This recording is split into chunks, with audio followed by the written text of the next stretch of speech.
हरिओम। तो हृदय की जो ब्लॉकेज हैं वो चाहे फैट के बढ़ने से हो, ब्लड में फैट कंटेंट बढ़ जाने से, या कोलेस्ट्रॉल बढ़ जाने की वजह से हो, या भय की वजह से हो, बहुत क्रोध की वजह से हो, कोई भी कारण क्यों ना हो, नाली अगर अट गई है तो उसको खोलना तो ज़रूरी है।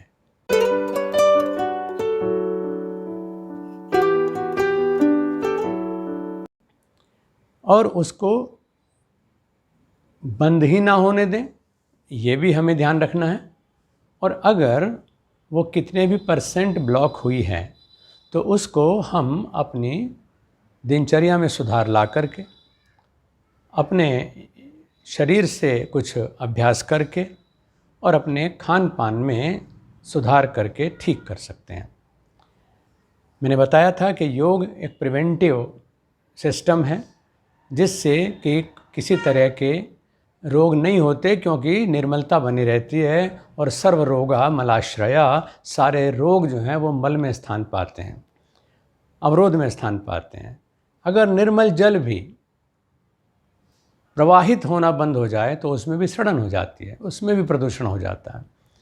तो योग हमें शरीर की निर्मलता, विचार की निर्मलता, आचरण की यानी चरित्र की निर्मलता देता है। और जब निर्मलता जहाँ है उसे तो देख करके, उसके साथ संगति करके वैसे ही आनंद आ जाता है। तो कौन कौन सी क्रियाएं करनी हैं, आइए आज हम सिर्फ उन क्रियाओं के बारे में बात करते हैं।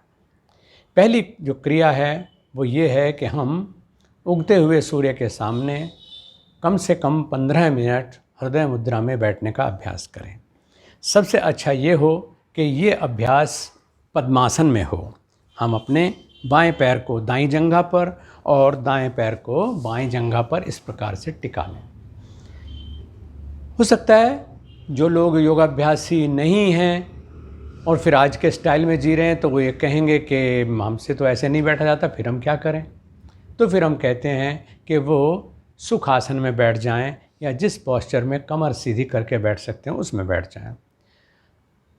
3 आसन सबसे अच्छे इसमें माने जाते हैं। पद्मासन, दूसरा आता है सिद्ध आसन, जिसमें एड़ी नीचे सीवनी नाड़ी जहाँ जंघाएं हमारी मिल रही हैं वहाँ टिकाते हैं, और ऊपर का जो पैर है उसको हम गुल्फ में टिका देते हैं, ऐसे बैठेंगे।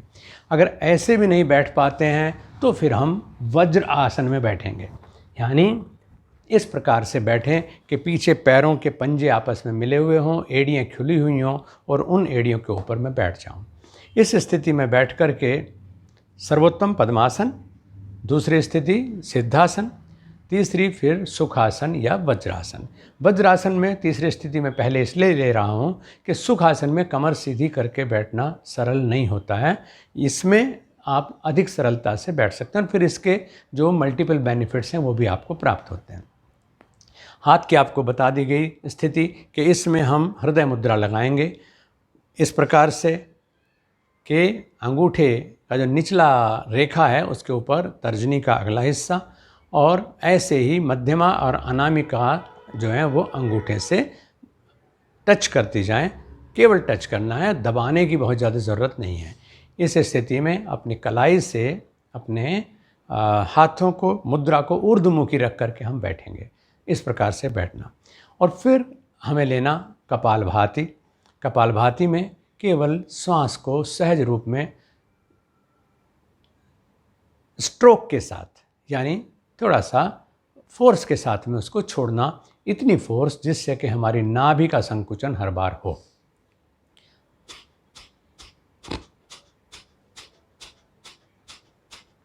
इस प्रकार से, और इसके आप मीटर बना लेंगे कि मैं अपनी क्षमता के अनुसार 21 सांस, 25 सांस, 50 सांस, 100 सांस, जितना कर सकता हूँ उतना करें, क्योंकि अति सर्वत्र वर्जयेत, अति नहीं करनी है। हर रोगी को स्वस्थ होना है, हृदय रोगी को भी उतना श्रम ज़रूर करना है जितने में उसको कोई डिस्टर्बेंस ना हो। तो इसमें भी उतनी बार स्ट्रोक करें, और एक राउंड हमने मान लिया 50 स्ट्रोक का किया या 25 स्ट्रोक का किया, तो ऐसे हम 3 से 5 राउंड तक इसका अभ्यास करें। ये कार्य करने के बाद फिर आता है हमारा आसनों का क्रम। हालांकि मैं पहले ही 3 आसन आपको बता चुका हूँ जिनका आपको अभ्यास लेना चाहिए, और अगर ये नहीं होते हैं तो फिर ये न सोचें कि ये तो हमसे होता नहीं। अगर ये नहीं होता तो फिर डॉक्टर के पास आपको रहना ही पड़ेगा, तो आपके पास कोई विकल्प नहीं है। तो अपना इन आसनों को करने का थोड़ा थोड़ा सा अभ्यास डेवलप करें, जिससे कि टखने की पवन मुक्त क्रिया करें, घुटने की पवन मुक्त क्रिया करें, कूल्हे की पवन मुक्त क्रिया करें, जो कि आप भारत योग का जो यूट्यूब चैनल है उससे सारी डिटेल्स में प्राप्त कर सकते हैं। वो करने से ये आसन आसान हो जाएगा, वरना हम हमेशा आगे जाने से पहले क्रियाओं को सुगम बनाने की प्रैक्टिस की बात ही करते रह जाएंगे। इसके बाद हम लेते हैं सर्प आसन, और सर्प आसन में विशेष रूप से काकी मुद्रा के साथ हमें सर्प आसन लेना होता है। काकी मुद्रा किस प्रकार से करते हैं मैं यहाँ बैठे बैठे आपको बता दूंगा, क्योंकि लेटने के बाद आप शायद ना देख पाएँ। क्योंकि काकी मुद्रा को सर्वरोग विनाशिनी कहा गया है। काक चंचुवद आस्येन पिबेत वायु शनै शनै काकी मुद्रा भवेतेशः सर्वरोग विनाशिनी। जब सर्वरोग विनाशिनी है तो स्वाभाविक है कि ये जो रोग है इसको भी आने नहीं देगी। अगर आ गया है तो वो सर्वाइव नहीं कर पाएगा। तो काकी मुद्रा हमारे रक्तचाप को नियंत्रित रखने वाली मुद्रा है। चाहे हाई ब्लड प्रेशर हो चाहे लो ब्लड प्रेशर हो, दोनों ही अवस्था में हम लोगों को खतरा होता है, यानी हम रोगी हो सकते हैं। काकी मुद्रा में कौवे की चोंच की तरह से जीभ बनाना,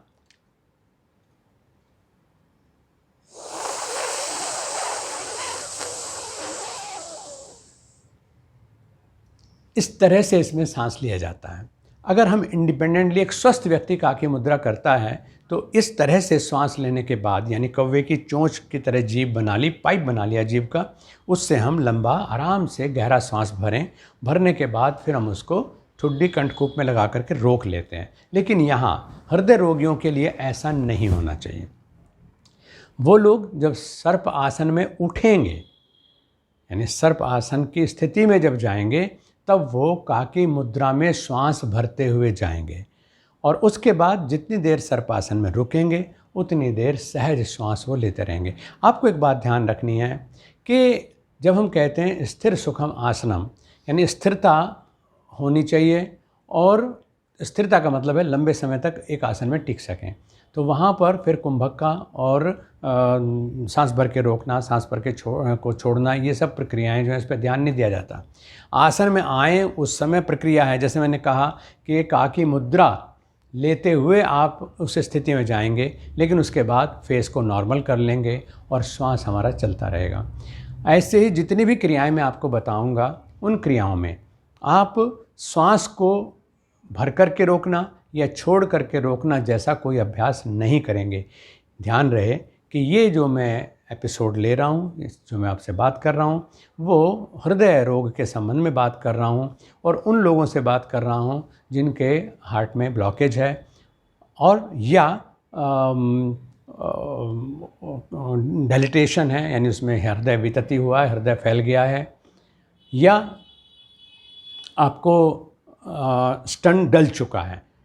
एक भाई ने पूछा था कि स्टंट डल चुका हो तो क्या हम योगाभ्यास कर सकते हैं। हमने कहा नहीं, बिल्कुल ठीक बात है, क्योंकि स्टंट डालने का मतलब है कि डॉक्टर साहब ने, सर्जन्स ने आपके जो अड़चन आई थी, जिसे आपने ज़बरदस्ती पैदा किया अपने शरीर में अपनी गलत जीवन पद्धति की वजह से, उन्होंने आपकी मदद करके स्टंट डाल के खून का बहना दोबारा से शुरू कर दिया। लेकिन वो रिअकरेंस ना हो, इसके लिए आपको वो सब काम करने हैं जिनके न करने की वजह से आपकी ये नौबत आई।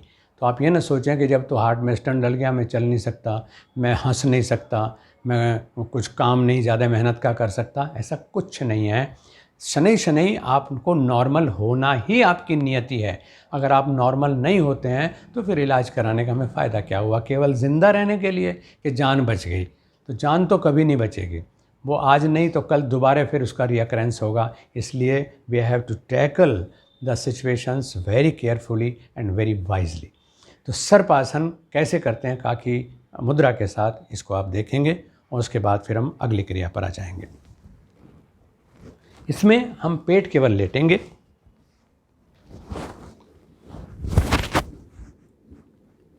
हथेली या तो कंधों के नीचे रख लेंगे या तो क्या बस ऐसे ही रखिए। और जैसे मैंने बताया कि आपका आसन साफ होना चाहिए जिससे कि डस्ट पार्टिकल्स अंदर ना जाएं, ये भी ध्यान रखना है। का की मुद्रा लेंगे यानी जीभ का पाइप बना लेंगे।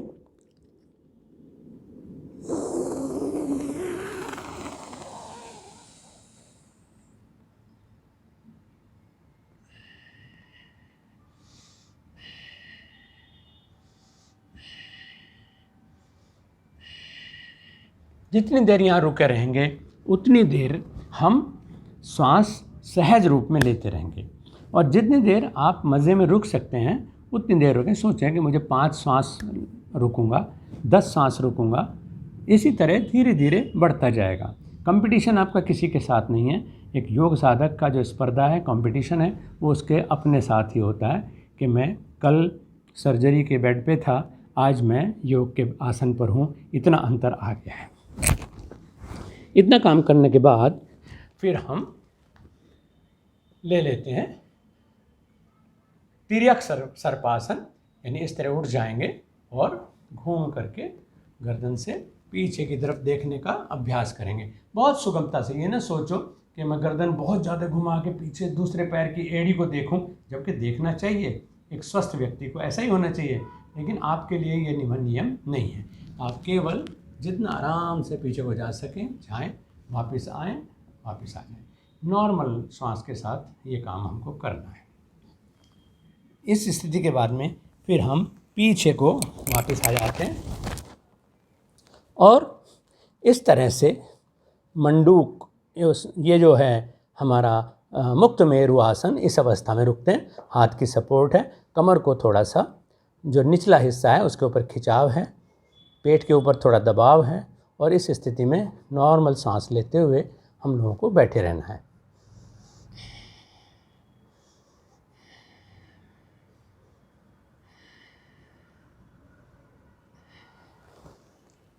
फिर हम सामान्य स्थिति में बैठ जाते हैं।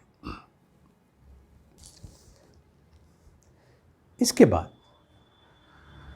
हम जो आसन लेंगे वो होगा लेट करके पवन मुक्त आसन। क्योंकि आयुर्वेद की दृष्टि से भी जो हृदय रोग है वो चाहे उस किसी भी अंजाम तक आपको पहुंचा दिया, क्योंकि उसके विभिन्न रूप हो सकते हैं, लेकिन उसको वात रोगों की श्रेणी में लिया जाता है।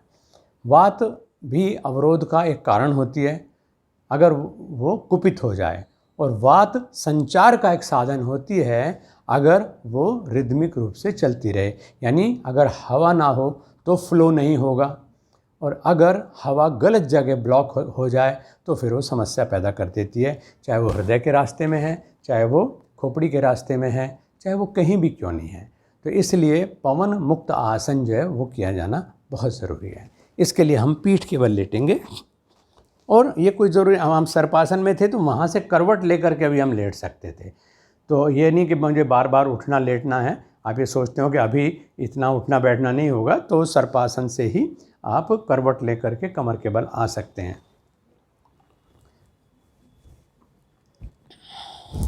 इस स्थिति में लेटें, कंफर्टेबल होना चाहिए।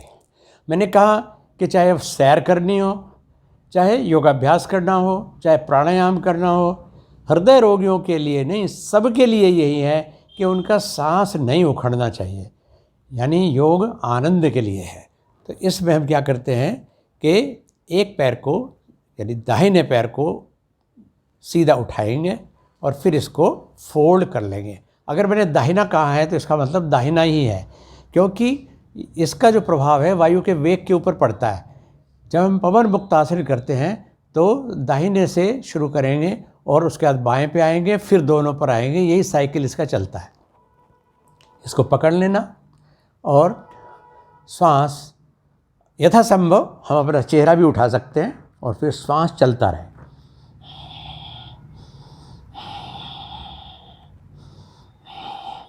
मैं ठीक हूँ, इसलिए मैं और अच्छे से इसको नज़दीक ला सकता हूँ।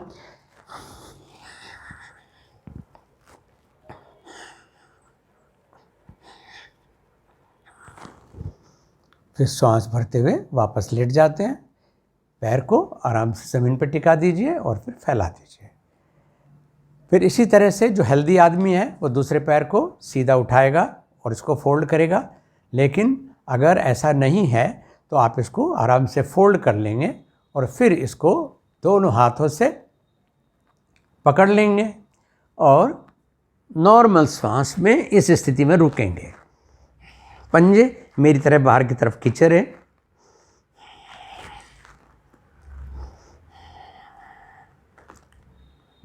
जब ठीक होते जाएंगे फिर ये और अच्छा हो जाएगा।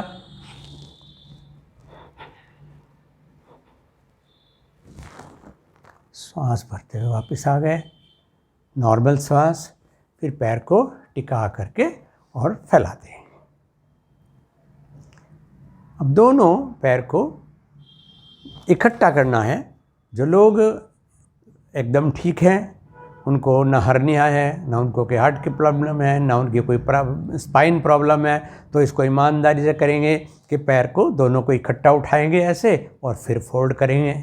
लेकिन जिनको समस्या है या अभी उतना एग्जर्ट नहीं कर सकते हैं तो पहले पैर को फोल्ड कर लें और पैर फोल्ड करने के बाद फिर दोनों हाथों से इसको होल्ड कर लें। इस अवस्था में आकर के श्वास चलते रहना।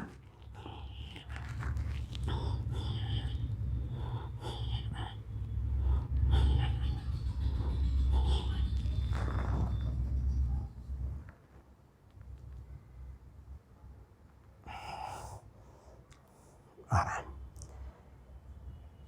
हर क्रिया के बाद में इतना विश्राम करना है कि श्वास हमारा सहज रूप में चलता रहे।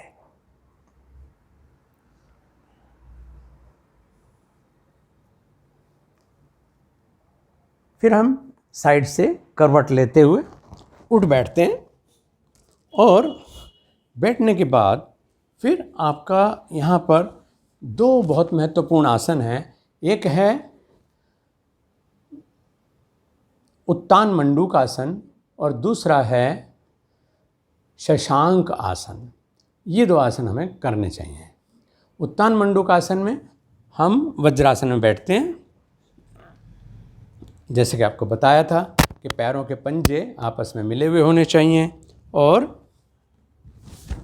एड़ियाँ चौड़ी होनी चाहिए, जिससे कि हम ठीक से कंफर्टेबल बैठ सकें। और उत्तान मंडूक आसन के लिए हम पैरों को थोड़ा खोल लेते हैं, जितना आराम से खोल सकते हो इस तरह से बैठ जाएंगे। और ऐसे बैठ करके दोनों हाथों को हम इस प्रकार ऊंचा उठाते हैं। थोड़ी देर इस आसन में रुकिए। ये भारत योग की जो गतियाँ हैं उनमें आनंद गति की श्रेणी में आता है, जिसमें हम दोनों हाथ ऊपर उठाते हैं। ये पूरी तरह से मतलब हमारे हार्ट को, लंग्स को दबाव से मुक्त करता है और जो प्रवाह है वो सहज इससे बना रहता है, क्योंकि रिदमिक ब्रीदिंग इसके अंदर चलती है। थोड़ी देर ऐसे रुकने के बाद फिर हम बाएं हाथ से दाहिने कंधे के पीछे स्कैपुला तक छू लेते हैं और दाहिने से बाएं को इस प्रकार से, यानी सीना इसमें ऊंचा उठा रहता है और श्वास लय के साथ लेते रहते हैं। ध्यान समस्या पर मत दीजिएगा। समस्या का तो आप निदान कर रहे हैं, ध्यान क्रिया पर दीजिए। और ये बड़ी सुगम क्रियाएं हैं। इसमें जो लयबद्ध श्वास है इसको मन से, ध्यान से ओम का श्वास बनाएं। जब हम पूरक करते हैं तो ओम, यानी सांस भर रहा है अंदर भीतर जा रहा है तो भी ओम, और श्वास बाहर छूटे तो भी ओम।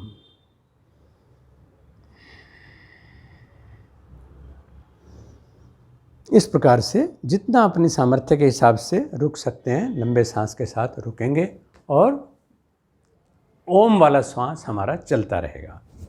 इसके साथ ही हम लेते हैं शशांक आसन। देखिए ये आसन थोड़े से मिलते जुलते से हैं। शशक आसन है और शशांक आसन है। तो शशांक आसन आपके लिए अधिक हितकर है। शशक आसन में हम पैर खुले ही रखेंगे और उसमें आगे झुकना होता है, सीने को ज़मीन से छूना होता है, इस तरह का अभ्यास है। तो उसमें कई बार भ्रम हो जाता है कि ये शशक कह रहे हैं या शशांक कह रहे हैं। शशांक जो है वो चंद्रमा की तरह से है, नाम ही उसका शशांक है कि जैसे आधा होता है ना अर्धचंद्रमा, तो उस तरह का अर्धचंद्राकार हमारा हो जाता है। इसमें हम हथेलियाँ साइड से देख लीजिए एक बार, यानी वज्रासन में ऐसे बैठने के लिए आए, एड़ियाँ खुली हुई हैं, पंजे मिले हुए हैं और इसके ऊपर हम बैठ जाते हैं। ऐसा करने के बाद में फिर हथेलियाँ हम साइड में ले लेते हैं और सांस छोड़ते हुए आगे की तरफ झुक जाते हैं। और यहाँ पर माथा ज़मीन से छूने की कोई ज़िद मत करिए। ये समझें कि हाथ के पंजे और पैर के पंजे, पैर के तलवे दोनों ही, यानी हथेली और पैर के तलवे दोनों ही आसमान की तरफ खुले हुए हैं। सिर ढीला लटका हुआ है, कमर गोल है, सांस चल रहा है।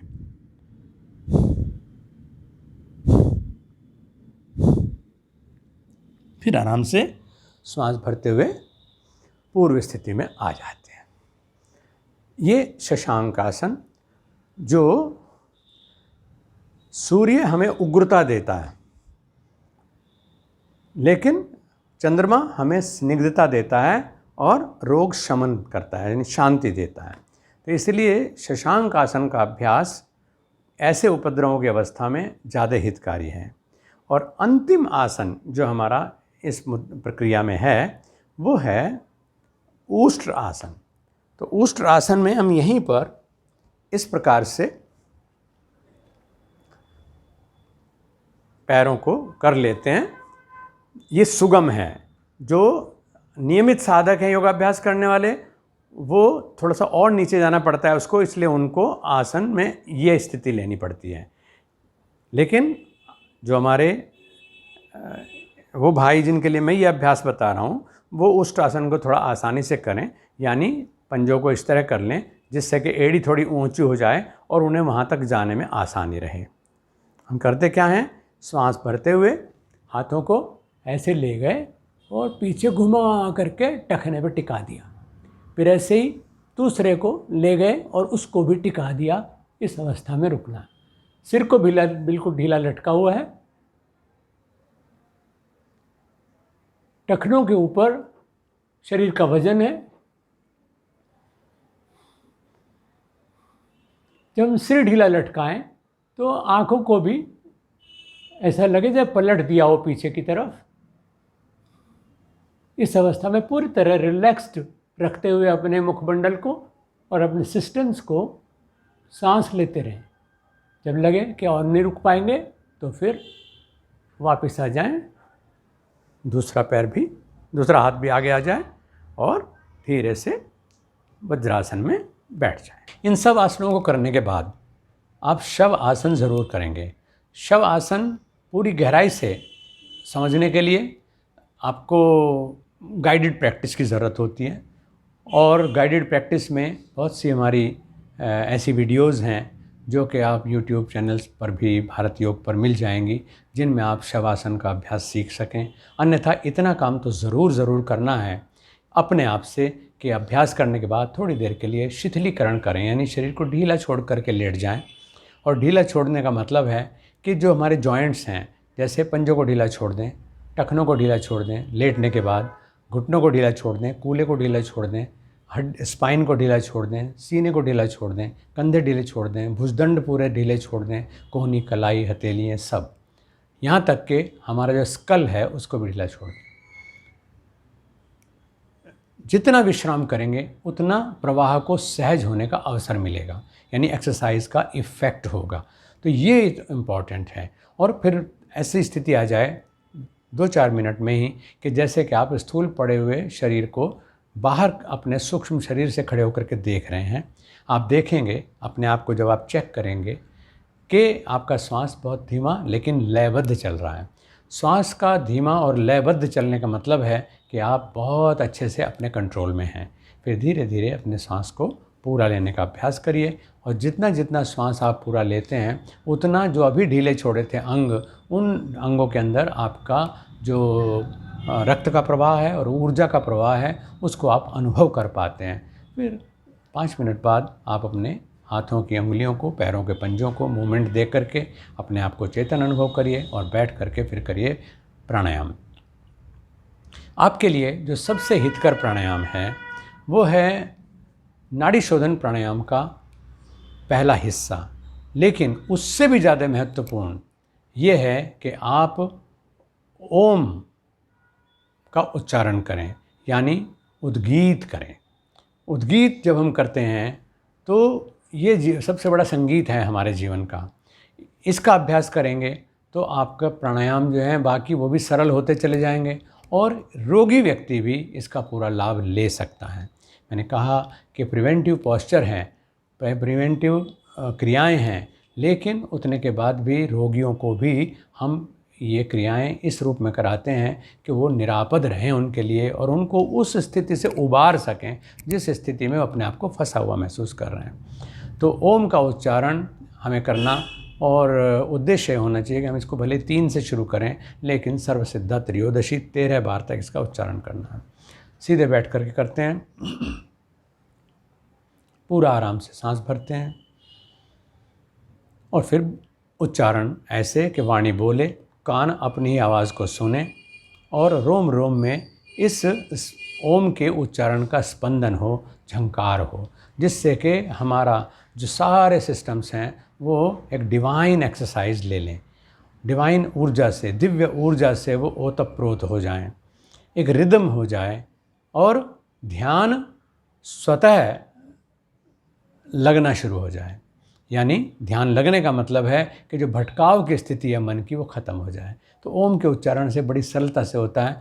हम मेडिकल इंस्टीट्यूशंस के अंदर भी ये प्रयोग करते हैं कि ओम के उच्चारण के साथ, महामृत्युंजय मंत्र के उच्चारण के साथ जब रोगी अपना ट्रीटमेंट लेता है तो उसकी रिकवरी रेट ज़्यादा होती है in comparison to an average man who depends only on medicine tools and gadgets. तो मेडिसिन टूल्स एंड गैजेट्स जो हैं वो अपना काम करते हैं, लेकिन आपका जो मन है कि हमें उठना है, हमें सही होना है, स्वस्थ होना है, वो अपना काम करता है। तो ओम का उच्चारण करेंगे।